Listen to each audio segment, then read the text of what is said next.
Well, I have the quarter on the table for this one. Yeah. Oh, the Oh, 25 kopecks actually.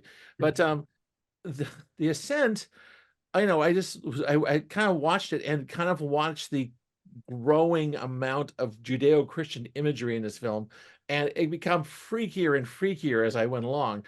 Because it starts out as a regular like go get supplies, Yuri, like we are gonna go in the woods and that kind of thing, and then it ends up basically like an Oberammergau passion play. I mean, it's like I know that's the most unexpected thing I've seen in ever in a Russian movie. It's like I don't know how they got this thing in here. Did you read the Wikipedia thing for this? It's like Yeah. 7 pages long of the struggle just to get this thing done, of to get this imagery in the film, and casting the guy to this guy. And in some scenes, he's just like the hollowed-eyed, staring, looking like Jesus thing. I mean, they're all there. It was a huge surprise. And it makes me wonder what was going on in the 70s in Russian cinema, where they allowed this to happen, because it's a atheist country. They're not supposed to do this. What kind of suppression was happening? I mean, were they not releasing it, or it wasn't suppression, it's just every step of the way was harder. Yeah. Like it was just harder to find people to act in it. It was harder to find money to make it. Like it was just like every step of it. The novel that it's based on was like kind of lukewarmly received, but did well. Yeah, it was a popular kind of trashy novel in some ways, Yeah. but it had the Christian imagery in it as well. Right. And so that had to kind of she wanted to bring this to the screen, and it was like a long struggle. In fact, this film was shot in, was it 1974? It didn't come out till 1977. Heaven. Wow.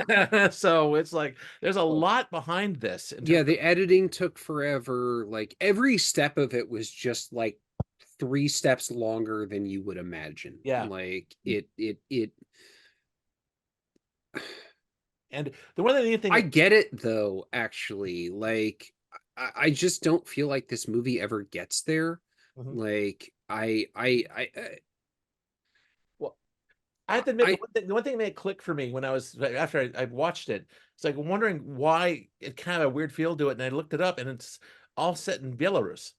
Yeah, and it's supposed to be Belarus. Yeah, it's these people. What's the same thing that was happening in Come and See. It's like that was run by the Waffen SS. They were exterminating people everywhere, and if you don't know that watching the film, it's a little confusing. Well, it's in the middle of the Jewish Pale, right? Yeah, it was. But I mean, you even have the little girl is Jewish, obviously, because her name is Basia. Yeah, Meyer. Right. Dad's a cobbler. And weirdly enough, I came around to the end of the film where when they're trying to release it, the Belarusian Film Institute, like, we love this movie, we're going to help you try to release it. They kind of took it away from the Russians and made it and got it out. So and she's Ukrainian, or was Ukrainian. Yeah. So the director. Yeah, this is kind of like a little bit of loosening of the Soviet Union in some ways, an expression of that. She's also, she was, Brezhnev was getting ready to die here pretty soon. Yeah, exactly. Nobody was paying so much attention. Her husband, the director's husband is, what's his name? Klimov, who is the guy who did Come and See. Oh, wow. So apparently he was like involved in this early on, seeing how it was done. That scene behind you, Scott, that reminded me of Stalker. Oh yeah, absolutely. Yeah. There's a relationship. And look at his eyes, man. Yeah. They picked him well. Checked out.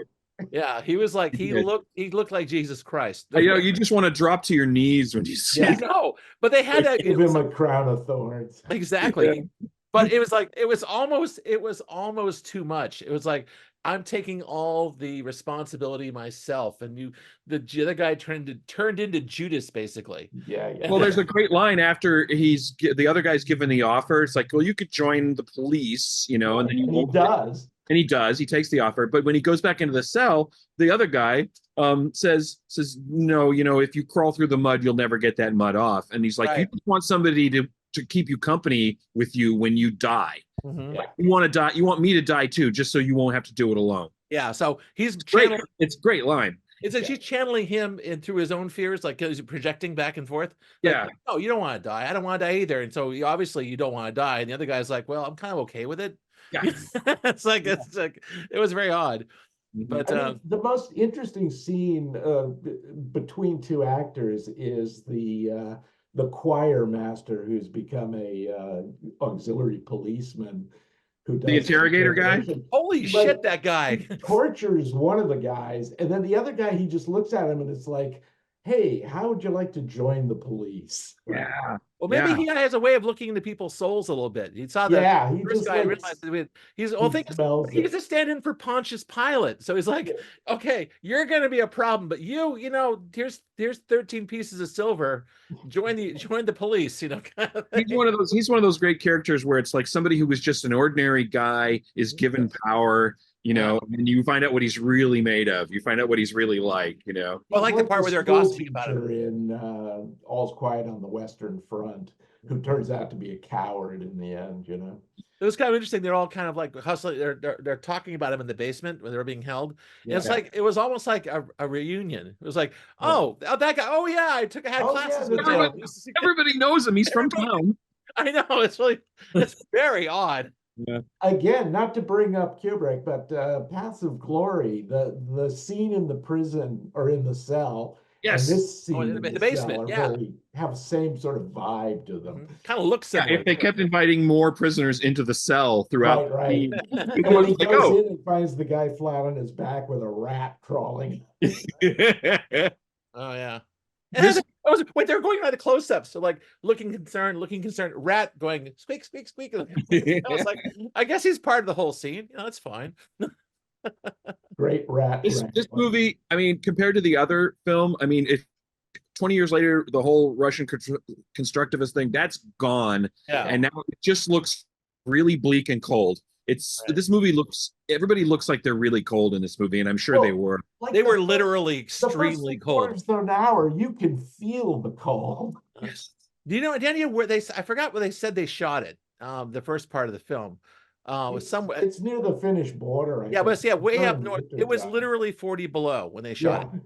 How do you even shoot in those conditions? You know, I was thinking about the same thing. You know, in situations like that, you either have to keep the camera outside and the lenses so they don't mist up, or you keep them all bundled up and you shoot really short scenes. And the thing is, at 40 below, you got to worry about your film cracking inside the magazine. Right. I have no idea how they did it. It's insane. Or the grease on the gate freezing. Yes, exactly. It's like the technical things behind that were amazing. And they're like handheld stuff. They're talking about how the director would remember that part where they're crawling through the snow, crawling through the director. There's a lot of crawling, and in fact, I had crawling right with him. She's right behind the camera, going with him, showing him how to do it.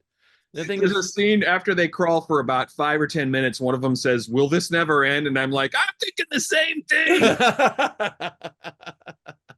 Yeah, stand up. It's like your legs are working. Why don't you pick him up and carry him? Because he's hysterical. Oh my God. Well, that was an unclear scene to me as for the way it was staged, because it was like, okay, the Germans roll up on that, well, they slide up on that sled. They have a sled, yes. They start shooting at him, but they're so far away that they can basically just lay in the snow and shoot at each other for a while. Then they decide to get up and run down the hill and all that stuff. And it's like, then you never see the Germans again. And I didn't know if they were after them. Were they reloading? Were they getting closer? It was like they never cut back to them. It was just them two crawling through the bushes. Well, it comes out in dialogue later on when they get captured. They killed one of them. So they find out later on when they get captured. That's what happened. Right. You shot a German, right? Yeah, exactly. So there it is. And good stuff. But it kind of got to the point where it's an allegory. It was going to very strange places, walking up Cavalry Hill, the Russians and like that, and getting all set up. I don't think I don't know what the old man, the village elder was supposed to be in terms of the Jesus thing, but he was something. He could have been Barabbas, or he could have, who knows, maybe John the Baptist. I'm not sure how he fits in. But it's good stuff. Well, Tad's been awfully quiet, so he's going to ready to probably he'll come he's gonna firebomb this thing. Go ahead. Collaborator apologia boring. You think so? Yep. All right. I don't think so. Cool. That's all I got. That's all I got. Yeah, didn't enjoy a moment of this movie. It was boring and it was collaborator apologia. So I don't fucking care. That's not what I got from it at all. I think Okay, How cool. is it an apology for collaborators? I think it makes the decision to join up with the other side look tempting, if Reasonable. not beneficial. I have not seen Like, that at all. That is I mean, the exactly guy tries to hang himself in the bathroom. as Yeah. yeah, soon and as- he fucks up, and then he comes out of the bathroom and he's like, "Well, I guess I'm gonna live with this." Ha ha ha. Well, ha, actually, ha, there's a ha, couple of crying. scenes. There's a couple of scenes in the film where he goes off on a little bit of like an Owl Creek Bridge fancy, where he thinks he's going to escape and run away, and he gets. There's this one dream sequence. Yeah. The thing is, at the end, there's several times. At the end, he's looking out that open gate. Yes. And did he do it, or did he No, not he do it? didn't. He just stood there and he Right. waited, and then the world passed by him. Fuck him. Okay. Well, I think you're weighing the entire film by the very last. I don't care. Okay, there it is. Okay, good enough. So none of the merits of the film actually matter at all. None of it matters to me. I hated this movie from the moment it started, and it never got any better. Like, it happens sometimes. It's fine. Some people don't like things. Yeah, well, that's true. Okay, well, that happens. I know I got a lot out of it. I thought it was just it was a very unique film, and it informed a lot of stuff came after it too. It definitely has a place in Russian filmmaking history. I think it's well made. Like, I think scenes like this, they're well shot. Like, Yeah. I'm my problems aren't with the technical merits of the movie. I didn't enjoy watching it. Okay. And I didn't have a if good- this I didn't woman have and a if this good woman's time. married to the guy who made Come and See, she should have watched Come and See and learned how to make a better movie. Well, except it was made in '85, but okay. That's I don't think it was. I think that's too harsh, Dad. I mean, I think it's Mm. the way it's a lot like Come and See in that it's a miserable viewing experience. Yeah, but the thing about Come and See is it's a miserable misery. The it's a primary miserable- tone, emotional tone Come- is misery. Come and See is a miserable viewing experience, but it has something to say, and that the thing it has to say, I think, is important. I don't think this movie really has anything to say, and it doesn't do a very good job of saying nothing. Like, it just sort of exists, and in my watching of it is just sort of boring and weird. Like, I didn't like it. I'm sorry I didn't like it. I'm glad you guys got more out of it than I did. Yeah. My experience of watching this movie was a lot of like, oh yeah, we're still doing this, aren't we? Well, I know I found it strange. It's going to sound strange because it's a world film about like World War II and executing people in Belarus, but it was strangely playful. It was. And there's a part of this was taking the ideas of like making a war film and then adding this Christian imagery to it and kind of seeing how it kind of mixed together. Again, it's from the book, but watching how it's kind of being integrated was kind of neat. I grew up with a lot of Christian imagery around me. Like, my mother's a fucking priest. Like, I grew up in the church, and like there's much more compelling Christian imagery that you could use than this. Like, again, I'm glad you guys got stuff out of it. I'm glad you enjoyed watching it. I didn't. I Like, actually didn't like it either, but I don't have this vehement reaction that you did, Dad. my reaction isn't even vehement. I think it's boring. Like, that's a I understand that's a negative connotation to the whole thing, but like, I didn't enjoy watching it because I was bored. Well, I mind you, wish I was compelled by there it. are I other wish films. There are other films that we have seen that we've like that was really dull, and I just kind of checked out and had to watch it over 3 days. And we admitted to that. There's nothing wrong with that. right. You're bored this by it. You're movie- bored this- by it. That's fine. this- I just don't. I don't think. Well, the thing is, because you're bored with it, it means you really can't comment on the film's merits at all. If it's boring, you're not going to try to figure out why it's boring. You're kind of like trying. I'm actually trying very hard to you're in the figure out why it's experience of the boring. film, and the experience is stultifying. Why engage in it? So that's and weirdly enough, that's okay. I'm trying to figure out why it's boring. Like, I've been thinking about this since I watched it yesterday, of like, why is this movie so boring to me when I think it's very well shot? I think it's decently well acted, but it just overall, my experience of watching it was like, okay, guys, move along. I don't Like, have let's- the other films on my fingertips right now, but there are other films I have seen on this show that were dull, and I really couldn't put my finger on either, because it's like that's just, you engage in a film or you don't. You know what I mean? True. You Sometimes can't seem to be interested. yeah, you can't. And once you're checked out, it's like you're never going to get it back, and that's fine. We're making a meta comment about your reaction to it, which I think is perfectly legitimate. So so you like things, they're dull. It all happens, man. Jim, So, were you bored? No, I enjoyed No, it. he loves this movie. also, I liked it a little more than the first one because it was like the kind of the shackles were off a little bit in terms of how it could express itself. In terms of the And, inside of a Russian film. it's like I was bored with the Soviet Solaris. In fact, the first God, that time I was watched it, I so fell tedious. asleep in the theater. That movie is I was notorious glad. for being boring. Yeah. And it's like sometimes there's a lot of movies that we've watched. And a lot of people are bored with 2001. It's like that's fine. Hi. Yeah, Hi. Yeah, see, there you go. I sometimes push past it sometimes, There it is. Anyway, Jim, had you seen both of these films before when you picked them? No, I went totally off some stranger's suggestion. All right. well, it's an interesting kind of couplet because, with the cranes are flying in this, it's about a pair of guys, kind of cut loose from the Russians, trying to, from the Russian main body, trying to do their thing in there, and about them kind of basically embodying the entire effort, I guess. This takes a very different turn than the other one, in that it's like, Oh, they're so different. Yeah, the cranes is about incompetence and this guy dying for nothing. This other one is like a kind of a canonization, I guess is the best way I can put it. It's like very odd. But like I said, I thought there was an element of playfulness to this film, but that it sounds blasphemous, but that's so it is. I thought the person was playing with ideas in a very interesting and direct way.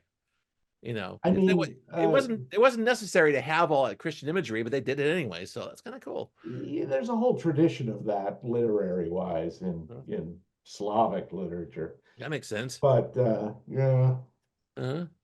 Well, I mean, the last thing we saw that makes me think of that is Cool Hand Luke. Mm-hmm. There's some very clear Jesus allegory shots of that. Also, they should have called this, instead of the Ascent, they should have called the Assumption. Like the Spanish is the one who named it. Oh, really? Wow. Yeah. So do you want to hear Chris's thing or not? Yeah. Oh, yeah. Okay, here we go. The Ascent. The core of the movie seems to be a stark contrast between how these two men choose to handle their situation, but there's a great deal of Judas going on, which is overwrought, unsubtle, and a bit of a turnoff. All right. Yeah. This movie clearly sides with Sotnikov. He keeps the names going. It's good. With Sotnikov, when I actually agreed more with Ryback's instinct to try. Right? We actually agreed more with Ryback's instinct to try to lie, stall, and figure out a way to get yourself out of the situation rather than just immediately accepting certain death. However, I thought the guy playing Sotnikov gave the better performance. Interesting. Also, in the notes about this is me, that these guys are, the guy who played Sotnikov was like a local theater guy. He did a lot of children's theater before he did this. And the other guy, Ryback, was almost an unknown. So it's interesting. And okay, back to Chris. On a technical level, this movie does an extremely good job of looking like it was made 20 years earlier than it was. Ultimately, I was on the fence until the entire last scene in the movie with the row of nooses. That's a sequence that will stay with me for a while, and why I ultimately give this a thumbs up. Okay. There it is.